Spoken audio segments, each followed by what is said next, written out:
here where I talk about a very interesting thing that I found while recently browsing the internet. And so I was, considering the upcoming election and what are everyone's chances. And as we know, the polls are heavily in Biden's favor as of now as well. And so I found this YouTube video by a conservative talk show host, Stephen Crowder, who argues that Trump still can win, even with the fact of the polls are heavily in Biden's favor. And so I thought it would be interesting to take a look at his argument, take a look at key points from the video that he did on this, and analyze them, break them down, and decide whether they hold up to a rigorous analysis, right?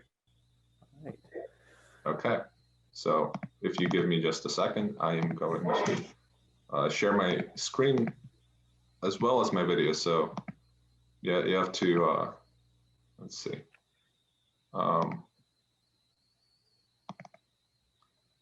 So if I play the video, you can hear it, right? Let's play it. There you go. No, we can't hear. You're gonna have to share. You can hear the video. Maybe I can also share.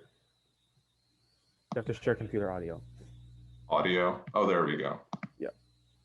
There was a button right there. Okay. So now you should be able to. I think it's very possible that Donald So Trump could lose by a landslide, and he could win by a significant margin. All scenarios are possible. So this is basically the argument that he's making, is that while he's not saying that Trump will win, he's saying that it's much more close than a lot of people think. And so the main point that he kind of goes through is, well, this is what the election map is looking right now. And so we have, as you can see, Biden is with 216 electoral votes predicted right now, and Trump is 125. So clearly seems like it's in Biden's favor. But then he argues that the map is actually going to play out very differently based on based on the polls that we saw last year and the differences that there were. So this is very much of a poll issue. So this is the kind of had Hillary Clinton up right over here. on election night, I was as shocked as anybody. You didn't think it was going to happen. I didn't think he was going to win Michigan. But here's the thing that's important that the media isn't telling you. The final polls had Hillary Clinton up over 11%, 11.6%. So exactly. So this is the main point that he's making here about the polls, is that the polls missed Hillary Clinton in the previous election. So let's actually look at some of this data. So we have the polls right now for Biden and Trump, and then we have the 2016 election results, and then we have the predictions 4 years ago for the polls. So for example, look something like Michigan, the polls predicted Clinton to be up almost 12 points, and then Trump actually won by 0.3 of a percentage point. So with these particular states that he chose, right, there is a very clear preference towards Clinton. So we see New Hampshire, 8%, Michigan, 11%, Wisconsin, 7%, Pennsylvania, 7%. And so at least in the way that he's portraying it now, it definitely seems like the polls were very heavily biased towards Hillary Clinton. And so I thought that was an interesting argument. And so I decided to actually look into the polls myself and see if that holds any truth, because I do want to be able to trust the polls in trying to understand if they actually predict what people will vote for. And so I did some of my own analysis a little bit with poll numbers. And so I'm going to share my screen again, but I'm going to share an Excel document where I crunch the numbers, as they say. So I collected all of this data from Wikipedia. I know that it's a pretty reliable source, I'd actually say, in regards with numbers, and Wikipedia itself sources a reliable political source, which I will link in the description. But the columns that we have to focus on here are column C and column F. So those are the actual numbers. So for example, in Alaska, Hillary Clinton got 34% of the vote, and then Trump got 62% of the vote. And if we scroll to the right, these are in white right here out of the election prediction. So for example, they predicted that for Alaska, they would get, Hillary Clinton would get 47% of the vote, and then Trump would get 43% of the vote. And so what I did is basically I subtracted the poll predictions from the actual results, much in the same way that 538 does. And I looked at the average of those numbers. So we see how these numbers are around 10%, so, or less than 10%. So that makes sense that we're doing the right states right here. But if you look down at the average, so these are the key numbers. We get the 1.02 and the 5.41%. We see that, and what this is basically saying is that polls on average missed Trump by 5.41%, and they missed Clinton by 1.02%. So this, if we subtract the two, we get that 3% average around that 538 talked about for the last election, right? That there is a bias towards the Democratic side for only by a few percent. Right. So, and then if you look at some of the individual numbers, so say Michigan, so these numbers are actually quite different, I found. So in the RCP that Steven Crowder links, he has Clinton up by 11% compared to Trump. But here, actually, the polls overestimated Trump's vote by 1.5%. So I wonder if that is just a different selection of polls that have been, that was chosen in his case to argue his point. So I'm wondering as to how reliable it is. But I think what this does show is that 538 and their analysis, they accounted for this. And so Steven Crowder's analysis, if we go back, yes, we have states where Trump got 60, Trump was missed by 16%, right? But also those states were the states where he was going to win regardless, right? So even if Trump, say, wins,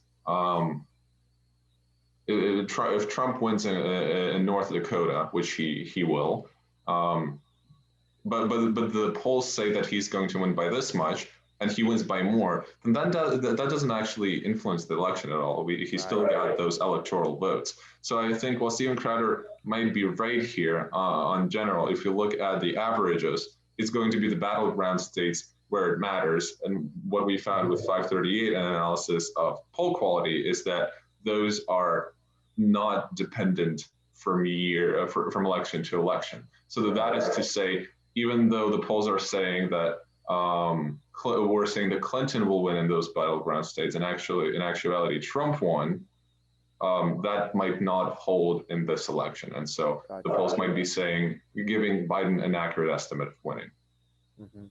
Wow, that's like really interesting. So is there any way at all to reconcile Crowder's numbers with what we have here? Well, I think part of it comes down to the polls that are chosen, because again, we talked about poll quality and whether a poll is you can rely on a particular poll. So I think we should compare Michigan polls, say for example 2016 versus 2020, and see if that gives us any indication. So for example, in the 2016 election, it was predicted that Hillary would win with a 3/4 chance. And first thing to note is that 3/4 is, while it's larger than average, there's still a 1 in 4 chance that Trump would win. And so that's definitely non-zero. So I wouldn't say that it is so something that we could have there was no way that we could expect that. And I think if we look at the chances over time, those varied even more. So at some point it was 70-30, say 2 months before the election. But I think the important thing that we look at is the polls, right? So here we have the important things to focus on are the grades themselves. So remember, an A+ grade means that the poll kind of is very accurate in general over the years at predicting things, and a lower quality poll has kind of worse methodology or is in some way or shape partisan. But we do see that in all of these polls, Clinton is the adjusted leader, even if in some of the higher polls. Well, actually, and while it's the majority of the polls, right, it's not all of them. So we see that some of the polls predict Trump to win. So, and even though some of them are of the lower quality, we had this one A minus poll. Right. So, in general, we see that while Clinton does have a very heavy kind of bias here for this particular state in the 2016 election, it was not complete, like, it's not fully out of the blue, pardon the pun. However, if we look at Michigan polls for now, and we can sort them by grade now, which is very, very helpful. We see, I actually found that there is not a single poll that is of good quality that has Trump winning. So Trafalgar Group, if you look through these predictions, is actually the only poll that predicts Trump winning, right? So everyone else predicts Biden winning. And not only that, it is usually around, at minimum, 7 percentage points. So Biden plus 10, Biden plus 8. So if we go down a little bit more, we see that the Biden plus 13 and plus 11, those are big numbers. So if we sort by poll quality and say retain polls that are at least an A or an A plus or an A plus, then we see that those have Biden in the lead, and the numbers are quite significantly greater than what we had in the 2016 election. So again, 2016, we have Clinton plus 1, where the actual poll results not adjusted are Trump plus 2.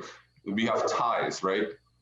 And so in that case, it is, while you might entertain, so I know that for people who vote for Trump, they often say that there is an idea of a secret Trump voter that is not really being shown in the polls. So while that might very well be the case, we don't really know about that. We do see that the polls were much closer here. And so the extent to which the secret Trump voter can sway the election could win Trump the state here. Whereas here, the numbers are so large that it's going to be really, really tough. And it is going to be somewhat of a miracle if Michigan does become a Trump state. Yeah. And I think this like really accentuates the significance of the election because, for one thing, everyone thinks it's going to be extraordinarily close, right? And on the other hand, the polls are predicting currently a very large gap. I think 10% is a very large gap in this context. And so it would be quite horrible for the polling and the news agencies if they got this one wrong, because this is even bigger than last time in your analysis, correct? Exactly. So if Trump does win in this election, then there's going to be a lot of talk about what the polls are doing and how have they made the same mistake 2 times in a row. And while I will add that while if you look at polls from last year, from last election, say, it definitely seems that the polls might not be, again, so we said that there is a bias from in any election towards one party or the other. On average, this bias cancels out, but there is one. And so the question is, where's that bias towards? So we might guess that the bias is still towards the Democratic Party in this particular election. That is a very reasonable idea.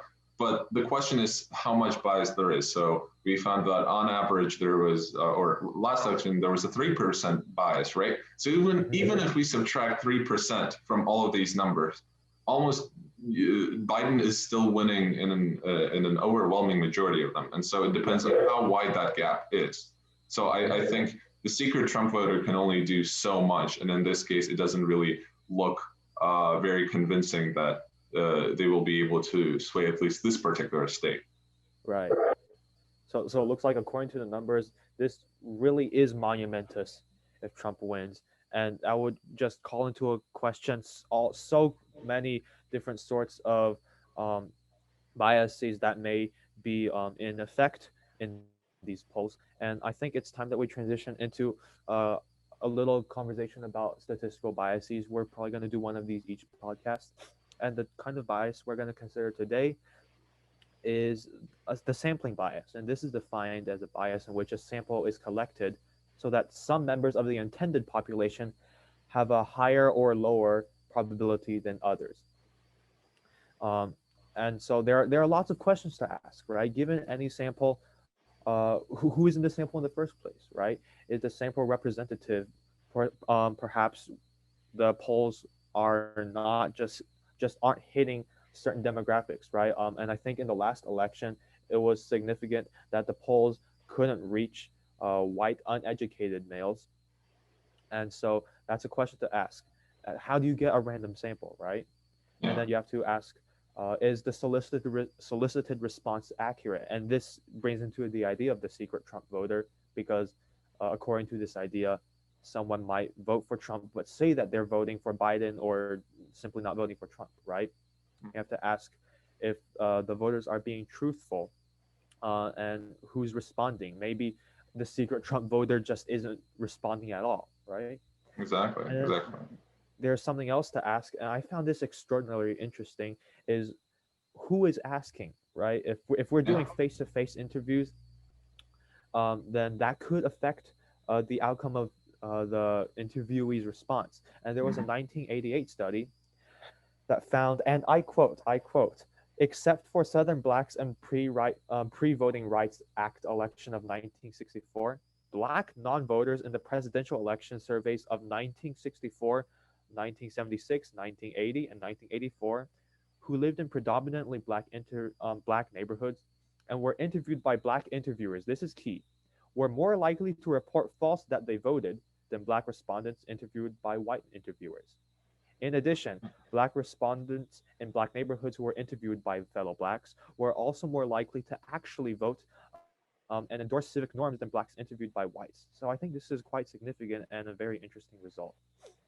Yeah, I think that's a very big thing, because with all these polls, the question is, are you asking the right set of people? How are you gathering that set of people? And they're also questioning whether you're able, or whether the responses that these people give are an accurate representation of what they're actually going to vote for. And so, for example, I've read some stories of people saying that, according to them, most people hide their vote because they're afraid of kind of consequences coming from the predominant political party, or they lie because I don't know, they're trying to prove some kind of point.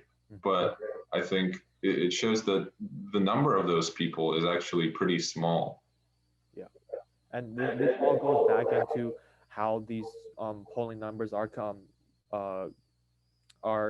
created anyway, right? Because what if the secret Trump voter actually is far bigger than anything that the polls have considered, and we're going to call into all sorts of questions of like, how did they not get these voters?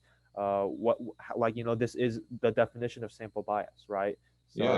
So I think what's, in your opinion, what would be some of the biggest things that can contribute to this bias if it exists on a large scale? Yeah, and because like we are at this point, we are pretty much talking in hypotheticals, right? Yeah. Right, because we're questioning the poll. Exactly. We don't know if there is whether bias. They can hit the right people. Yeah, and like of course we've already brought up the example of the secret Trump voter, but I think it's also supremely important to consider the medium in which these polls are getting their numbers. For example, if people live in the mountains, have bad internet, then they are far less likely to respond to online voters, right? And we know that, for example, West Virginians who work in coal mines are more likely to vote for Trump. I think that's a fantastic point, because one thing that I noticed when looking at the poll grades is that there's a very popular website called SurveyMonkey, which collects polls, and so that they have a pollster rating of C-, and so that kind of surprised me. It turned out that they generally lean very heavily Democrat, and so I was wondering why. But now it makes sense, right? Because if we look at something like the internet, people in major cities are much more likely to have internet than someone in a rural area, say in West Virginia or in some very rural place. But then that explains that if Democrats are more likely to have internet, because it is generally true that Democrat-leaning people are more localized to urban centers as opposed to being more spread out in, say, the Midwest, then that explains why the SurveyMonkey would lean Democrat, right? Yeah, and I think this really speaks to, well, sort of the diversity of, how the conditions in which people live. Even in the big cities, we hear all the time about power outages. And this is in a big city. Just imagine what life is like in more rural areas where there's only one stoplight in the town or something, and think about internet access over there. So that's pretty significant. Yeah, I think that's one of the biggest takeaways, just in general, is not to assume based on your immediate surroundings things that are going to be true about the whole country, right? So if you're in a primarily liberal environment, that does not necessarily imply that everyone in the country is going to be liberal as well. And so being mindful of this really wide range of perspectives, political perspectives, can be a really good thing when trying to understand how politics in America works. Yeah, we don't ever exist in a vacuum. It's pretty easy to say everything's relative, but that is true.